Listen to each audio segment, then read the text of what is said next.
Hey, Ghana fans, me say mo bowa. Ghana fans, me say mo bowa. She, muya cry, muya cry. Yeah, nah, we will contribute money and make sure that Shaxi becomes Shaxi. Ghana fans against way, me say mo bowa. She, do you know who owns Uber? Do you know how many people own Tesla? Do you know how many people own Coca-Cola that you drink? Share. Now, Uber for me against. Welcome to the show. My name is Nana Yawa. I'm hanging out with the big OK Joseph. Today, big conversation. Ghana fans, some of them, they carry their how do you call it, against agenda, and they will leave their camp and trying to sabotage something good that is going on. I don't understand why people will do that.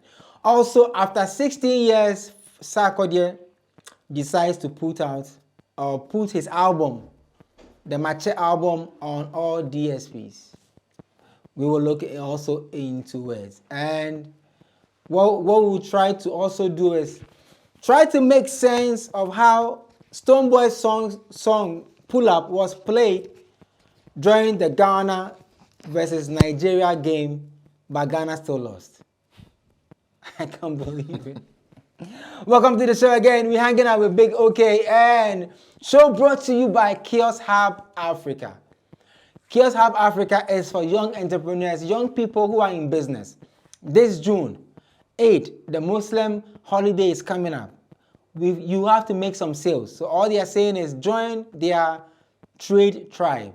Be a member of the tribe and sell to thousands of people who need your products, your goods, this aid. Call them 0240902029. Talk to them. Let's see how they can help you to reach more customers. Let's begin a show like this. Like the popular saying of Temawun to me. I quote and I try. Temawun to me say, Mahama, oh boa. And the hottest person in Ghana be Temawun to me. So all the against fans, I'm saying this because a fan made a post saying that, oh, he here says Shaxi is not for Wale, and so what? Shatta responded as usual. He says, in the corporate world where matured minds lead, business owners don't lie. This isn't the Ghana music scene where everything I do is twisted to mislead you. You are looking at Africa's next big tech guy. Join the movement. Let's win together. Now, I am very particular about this post because the tone actually is different from every other response he has given. Two things. But let me tell you, let me pick Joseph's mind. What do you think about Ansu against supporters union of Ghana?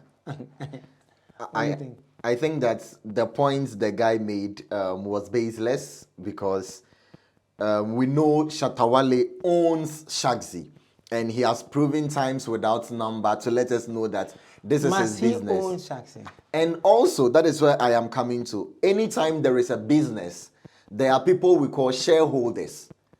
So probably he might be a majority shareholder in Shaxi. And once he's a majority, even if he's not a majority shareholder and he owns a share, 1% in Shaxi, he has a say in the affairs of Shaxi. So whether it belongs to him or it doesn't belong to him, this is Ghana's very own. Let us throw our support behind it and make it big. The against is not going anywhere. But haven't we had enough of fanatism moving from music and now trying to attack or trying to raise an agenda on personal investments made by their supposedly opposing artists who is doing well? I think that is a problem we have as an industry and as a country as a whole, because people don't know where to draw the line and say that, see, at this point, the person is doing serious business. Because if you read the tweet Shatta Wale made, he was professional about his tweet. Yeah. This wasn't the usual chale tweet.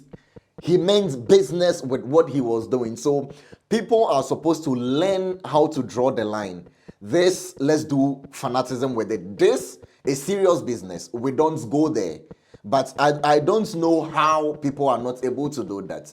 And I think Shatta Wale on his tweet is also educating people on how to differentiate the two. I mean, Jay-Z once said that it's better to be a 1% owner of $100 billion business than to be 100% owner of nothing. And if for anything at all, Shatta Wale is not the owner of Shaxi, or if for anything at all, he's not even a shareholder, and the owners of the brand or the platform decided to use his name and he said that, okay, I don't want the money, I want equity in exchange of whatever I'm doing. Bro, it don't matter. You think that Elon Musk owns Tesla 100%? Yeah. When Elon had to buy Twitter and turn it into X, we all saw what happened. It was so obvious that Elon had to mobilize investors to buy X. It doesn't mean he doesn't have the money, but it's always better to do it with people. They say if you want to go far in life, go alone. If you want to go further in life, you go with people. And also, if you hire smart people, who are more intelligent, more disciplined, more dedicated than you, you will reach your destination faster because you become the next smarter, intelligent, more dedicated person. And against Fue, in the voice of Chemawun to me, Mobuwa! Moving on, let's talk about Stonebwoy, who is sharing new images and who is doing new freestyles, but has come out to co-sign a talent. And he wrote on a talent and he said talent. I'm talking about Manyafi. Manyafi is a new artist from UK, Ghanaian based in UK, who was in Ghana recently to promote her EP, but did a cover or did a rendition or a refix of Stonebwoy's song, and Stonebwoy came to comment. Talent. First off, is every quoting or every A-star, A-list artist quoting a post, a video made by a fan or a younger artist to kind of support whatever they are doing, an endorsement? It is not an endorsement. So why did the young lady say Stonebwoy has endorsed me? Maybe she felt like Stonebwoy saying she has the talents means that Stonebwoy has endorsed the talent. Yes, the talents. That is where I think she picked it from. But also it is good for her at this moment when she's particularly trying to push her EP out there. It is good to give her the numbers and also bring her into the conversation, because for the past 1 week I've seen that she's been in a lot of conversations after she was asked to put in some tree and other things. So this whole thing adds up to building her EP and her brand as well. It's good for her. Well, it's good every time A-list artists or big stars support young talent by co-signing them and also encouraging them to keep doing what they do, and hopefully we get more stars to be more A-list. So big ups to you, Stonebwoy. Talking about Stonebwoy, Ghana played Nigeria in the ongoing Unity Cup, and one of the big songs that was used on, to hype the audience was Pull Up. Gideon, make they see how the ambience they play the video.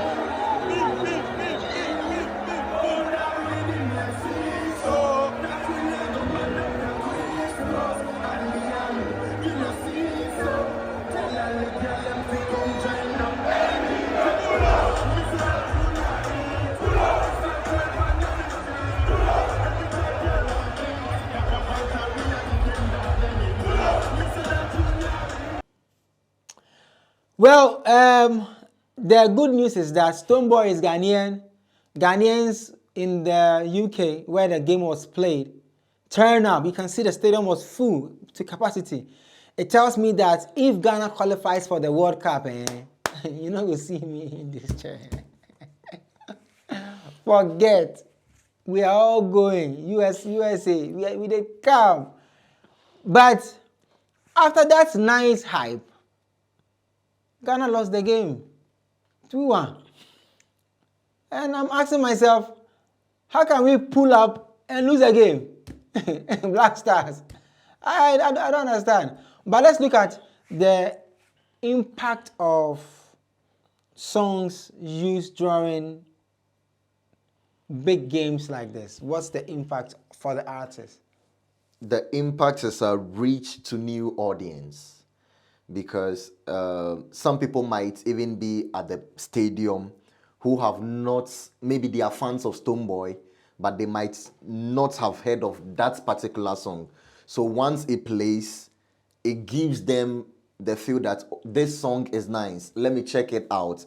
And also there are people who have not heard it at all, but once a group of people are enjoying and jamming to the song, then they also, okay, they resonate with it, and then so it helps you reach new audience. And I think it's a good feat that songs are played during big matches like that. So now that the song was played, what's the conversation on royalties? Who is paying what? Because every time a song is played, somebody gets paid. That's one thing you guys have to know. Every time a song is played, whether you play a song on your phone, whether you play it on your laptop, wherever you play music, anytime a song is played, somebody gets paid. So in this case, this is a performance rights usage, right? So Stonebwoy pull up, the publishers will get to work quick to make sure that he gets what is due him. Also, increase in streams. Some people over there will get to Shazam the song again because they feel like Charlie, they are reliving the moment when the song was out. Also, there's a big part of music marketing that is called the activation of the song.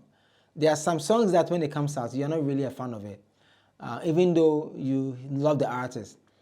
And so somebody will do something with a song, and the way the person will do it, you connect with the act the person did with the song, and then now you also get to love the song. For me, I think it's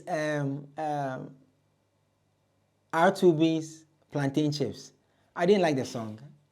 Until I saw Fuse ODG and I think somebody else doing an activation with a song, like they were doing something with it, and Marco called Plantain Chips. And I said, fuck, I pick it. So big ups to Ghana, and Ghana is playing on Saturday. We are playing for the 3rd place. So big ups to the Black Stars who tried. I mean, you didn't train, so it's understandable. But I woke up in the year qualify because World Cup in the year. Bra, you get it. We are wrapping up the show, but we're wrapping up with a big conversation. This is important because it's worth talking about. Now, after 16 years of Mache album by Sarkodie Obede, the album is now on DSPs. Gideon, please roll the tape for me. So the album that's it. So keep it on. The album had the Altar Freestyle, Push. Oh, I wish Gideon could have given us the rest of the songs on the album. Baby, Boga. Yeah. I will tell you guys a story about this album. Now, it is one of the most important albums of Sarkodie's life. But let's start a conversation from this point. Why wait 16 years to release the songs on the DSPs? When I saw it, I was like, Ache, Macheno, Ache. But on a second thought, I felt like Sarkodie is on a journey of rebirth, a journey of coming back to life again. Because if we check Sarkodie's postings and his appearance, his looks right now, he is on a journey to look like the way he started. So he has to bring in something from the way he started. And Mache, some of the songs on Mache were some of the songs that gave Sarkodie the audience he needed. Like Boga was everywhere. Unim tuana umpenyum. You understand? So he's bringing these songs back to actually tell his story of where he started from and what he is about to do, getting in touch with his stats. So I think that is why he decided to put this song out on the DSPs, so that he will get in touch from where he started from and also introduce his rebirth. Also, it's a good feat for him because these songs people need and they don't even find. You only find them on other people's platforms. You just go and play a while. But he putting them there, I learned something. And I think that this is good for Sarkodie. Old songs pay more than new songs. Yeah, on the DSPs. On the DSPs.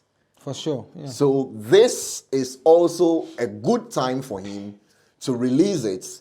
People can go and stream. As at the time he released and I went to check, it already had about 3.1k streams already on just AudioMac. I didn't check for the other platforms. So I think it is picking up and is going to pay for him. Well, I mean, the only minus here will be pirates who have put in the songs up for, hey, I like the way Gideon writes my name. It's very nice. You know, so keep it like that now, Gideon. Keep it there for some time. I really like the way you write my name. It's nice. But don't space my Nanaya18 at no. Guys, you have to follow me at Nanaya18. I'm launching a new YouTube channel. It's called Behind the Scenes with Nanaya18. I want to show you how I shout at the people who work in my office, like MFR, like Junior and everybody, how I tell them to fuck off, you know, and stuff like that. So subscribe to the channel. I'll put it up on Monday, Behind the Scenes with Nanaya18. All my meetings that I go to, all my dealings. And I'm saying it because of how Gideon has, you know, putting my name on the show. It's very, very nice. Now, Sarkodie's only biggest headache is that after 16 years, people who have put up the songs on the DSPs have enjoyed from it. No, because there's a back end where you are able to collect the money, even though it's not you who put it there. Yeah. But people who have put it there would have milked or would have taken the joy out of people who would have really loved to have the album, you know, from the original source. But so I don't know why after 16 years, you wait till 16 years to put out the songs on there. Let's look at some of the songs. And I have a particular story to tell you guys because this album connects to something, you know, that's happened to me in the past. Sarkodie dropped this album at a time where he had to make a statement, a very crucial statement in his career. Sarkodie was rapping on Kasahari level with Dr. Duncan and the rest of the guys. And Sarkodie had gone through a transition where people said he was a combination of different artists. I'm talking about, some said he was a combination of Accra, Tom DVD, or Bradford, Lord Kenya, and he was trying to find his feet. And so it only made sense that he put out a project or a body of work that cements his own style. Now, when this album was about to be released, Sark was quote-unquote the most fastest rapper, not just in Ghana, but in the whole of Africa. And he was the most successful battle rapper on radio that nobody has ever defeated. And so everybody was expecting an album or songs that would work on the same line as what he used to do on radio or do on, like in his battles. Only for Michael Owusu-Addo, aka Sarkodie, to drop first project of this Mache album, and it was a love song. And the love song featured Mugi's Baby. And that is when everybody said Sarkodie will stay for a very, very long time because he learned, understood the market, and knew that if I come with a commercial song and I'm doing, who will sing with you? Nobody. So if you check this album, some of the songs like Bugger, he was rapping, but he wasn't tongue twisting. Yeah. A lot of the songs, he was rapping, but it was a rap that you can relate to. Even with the twist lesson. He Yes. had the last song, twist lesson. He was rapping normal. Yes, you can relate to. Yeah. Now, this is the filler you guys must put in your kotoje. The Mature album did not only establish Sarkodie as one of the most prolific rappers of this generation. That would be like an understatement. It didn't also make Sarkodie the most learned artist of his time. That is also not it's not part of the conversation.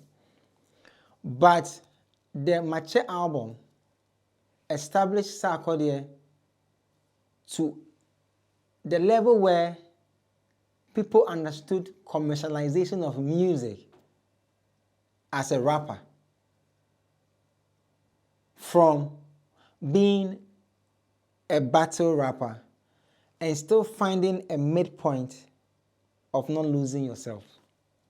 So Lord Kenya or Bravo, these were successful commercial rappers doing a lot of commercial songs, and it was hit.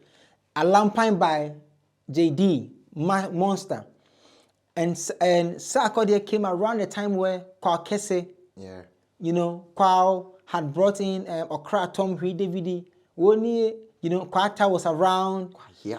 And so there was a lot of pressure to keep on with, I can prove a point. Yeah. But the album established him to differentiate between proving a point and becoming somebody who can build a legacy. Yeah. That is why every time people throw shots at Sarkodie, he tells them that don't let the commercialization fool you. Because as for the battle rapper, I'll still be battle rapper. So don't let the commercial, don't feel like, oh, right now he's a commercial rapper. No. Don't be deceived. This album also, another point, first to go to James. Could take what album listen now. This album was the beginning of his comic rap journey. Lord Kenya had a style, a storyteller, who blends modern issues and tries to solve it. Kwade had his style. Kwade was a pure traditional storyteller. Kwade was like your grandfather who was in the house, who always tells you a story about, what is happening. Obrafo was a wise one, So Sarkodie had to pick a lane. He picked a lane of comic rap. And he knew how to get people to relate with the comic rap that he was saying, but also make sense. So when people come at him and they say, like he's saying words like, Mechinko Siana, me pese me yiwe hinti, merino. It doesn't mean that he doesn't know how to construct or compose rap that have deeper meanings, like layers to it. He knows. Yeah. But the Mature album worked because the average Ghanaian music listener who wanted something that he could sing along and make him still laugh, loved Sarkodie. They could relate with it. Because the deep line, before you explain the deep line to a lay person who is washing at a car at the washing bay, so Sark found a way. He learns his skill well because Bravo had a lane, Kwade had a lane, Lord had a lane, Ochami Kwame had a lane. Yeah. Asem even had a lane. So Asem also was like for the school that are big kids who was telling their story. So he needed to go into a lane. Yeah. And that's why that lane, nobody can touch him. So it is not a fluke that after 2 decades, he's still the #1 artist in the whole continent. And when he switched gear to becoming a battle rapper on Shot with Ice Prince, becoming a battle rapper on Rap Attack, you could tell that he wasn't comic rapping, but he was seriously doing what he had to do to get his name out there. Go subscribe to our new channel. It's called We Make It Happen. It's a podcast that you need to listen to because more of these, I'll be sharing more of these there. Also, On Monday, by the grace of Almighty God, if you are alive, we launch a new channel for Nanaya 18. It's called Behind the Scenes with Nanaya 18. I want to show you guys how I work. I want to show you guys when I go for a meeting, what happens and what people tell me and how people look at me and stuff like that. All right? Final words. Final words, we are coming up with the Made by Youth projects. Yes, Made by Youth projects. We did a menstrual hygiene, so we are on to the next one, Made by Youth. So don't miss out on it. We are shedding light on all youth-led projects. If you're a youth, you're leading a project, this campaign is for you. Jump on it. Let's talk business. Let's talk what you're doing. Let's talk your craft and what you do. Let's make it big because it's going to be the biggest. Also, I don't know if Gideon can roll the tape for It's Fuse pop culture commentary every day on It's Fuse TV at It's Fuse TV, hosted by the Plug MFR. Pop culture news commentary, amazing conversations that you will love. So please do check it out and subscribe to it at It's Fuse TV. We are all family here. We are going in the words or in the voice of Chema Wuntumi. ASU for against supporters union for me say Mobowa. Shaxi belongs to Shatta Wale. We'll see you guys again. Bye bye. One play. Add class to your music.